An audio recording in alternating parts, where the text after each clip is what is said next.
All right, so let's talk about it, gang. What an excellent fight it was last night between George Kambosos and Teofimo Lopez. Damn, man. Now, you know what? I want to start off by saying this, okay? Now, who's next for George Kambosos? You know, a lot of people say, okay, well, he called out Devin Haney. Hopefully Devin Haney gets past his next opponent. He would like to face Devin Haney. Damn, if I'm Devin Haney, man, I'm like, damn, better watch out. This could be deja vu. Okay, he just beat a guy who had his own father as his trainer. And your father is your trainer, okay? So, and people are looking sideways about, they've been looking sideways about your pops, bro. So, I don't know. You better don't take George Kambosos lightly, all right? Then you had Ryan Garcia. He comes up with his bull crap. Oh, my next fight will be with George Kambosos. Okay, you will fight George Kambosos next and not Javier Fortuna, okay? You even went out saying that you was having mental stress and everything going up against, and going into your fight with Javier Fortuna. Man, freak out of here, man. You all cat. You just doing this for clout. Doing anything for clout. We doing anything for clout, yeah. So, but moving on with the fight, okay? What I think about, how everything went last night, who really won, okay? To me, Teofimo Lopez, he just never looked very confident going into this fight, period. I understand there was some stuff with Triller and everything, but afterwards, it was this, excuse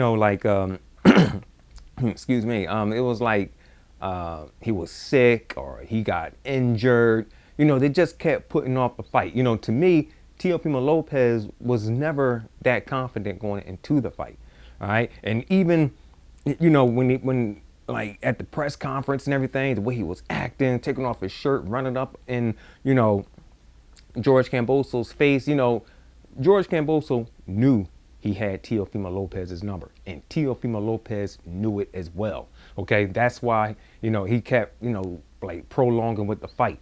All right, kept setting new dates and whatnot. Okay, and talking about fighting Josh Taylor instead. All right, nah, he knew this kid had his number. All right, and a whole lot of other boxing fans, we all seen, something different going into this fight. But I just, studied the man's, like body language, Teofimo Lopez's body language and everything. But I'm still thinking that he was going to knock, George, Kambosos out. But that was not the case. Okay, like I said, it was something about George Kambosos that Teofimo Lopez knew. All right, now, yeah, a lot of other people thought that Teofimo would go right through him. He was like George Kambosos was a 13-1 underdog. Okay, so that one person who put money down on George Kambosos, okay, is now, I believe they might be calling out of work tomorrow. Okay, who cares if they don't get paid for the holiday? Look, they just won a bet of 13-1. Okay, so I'm pretty sure, they don't need holiday pay. Okay, all right. Who knows? They're probably walking off with like 500,000 or 600,000. Depends how much they put on. How much money they put on that. George Kambosos. Okay, but yeah. So like now the excuses is that it could be ring rust because he ain't fight in the year. But wait a minute, George Kambosos, he was like on the same timeline with Teofimo Lopez. They both haven't fought in a year. Okay, remember they kept pushing the fight back. All right, so imagine if they took the fight on when they were supposed to. Okay, because look, this was a great fight between two guys who had ring rust. If Teofimo Lopez had ring rust, you have to say George Kambosos had ring rust as well. All right, and this fight fits into the category with Arturo Gatti and Irish Mickey Ward. All right, this was a pretty good fight. All right, now imagine if they would have took the fight when they both was fresh. Okay, man, it probably would have topped the Irish Mickey Ward and Arturo Gatti fight. Okay, right now it's just up there in the same category with them. It's like a tie. All right. So yeah, just imagine if they would have took the fight when they were supposed to. Who knows? George Kambosos probably would have got the knockout. You know what I'm saying? But you know, when Teofimo Lopez came out there swinging for the hinges and everything, trying to knock him out, and George Kambosos was taking his shots. I'm like, my goodness, this kind of remind me of Deontay Wilder and, you know, Tyson Fury, their third trilogy, okay? Matters to the fact, yo, I can see this fight going in that direction, okay? Where you got the power hitter taking on the more experienced boxer, okay?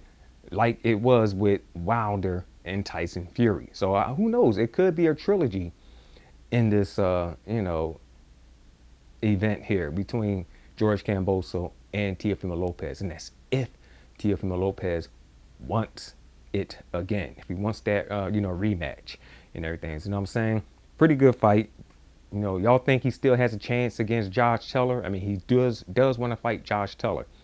All right. Who knows? Maybe Ryan Garcia will get the loser or study the winner because, hell, he does, you know, George Kambosos, he don't have a rematch clause. You know, there was a rematch clause in this. He wants to face Devin Haney. So, you know, we're going to see how the chips going to be played here, okay? And that's if Devin Haney get past, you know, his next opponent in Diaz, right?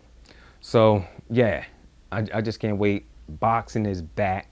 There was a lot of upsets. I want to say one more thing. I was going to get down with the Fulton fight and everything, Stephen Fulton, but after seeing Teofimo Lopez get starched, not starched, I say knocked down in the first round, I'm like, whoa, this fight is getting good. I forgot all about the Stephen Fulton fight and everything. But actually, Teofimo Lopez and George Kambosos was over, like, I don't know, a pretty good 20, 15 minutes before, you know, the Stephen Fulton fight and everything. And I was able to catch, like, come in, like, in the 8th round of it and everything. So when I came in, you know, Stephen Fulton, I don't know, he was having a pretty hard time with his opponent and everything. But, you know, they both losers, oh my goodness.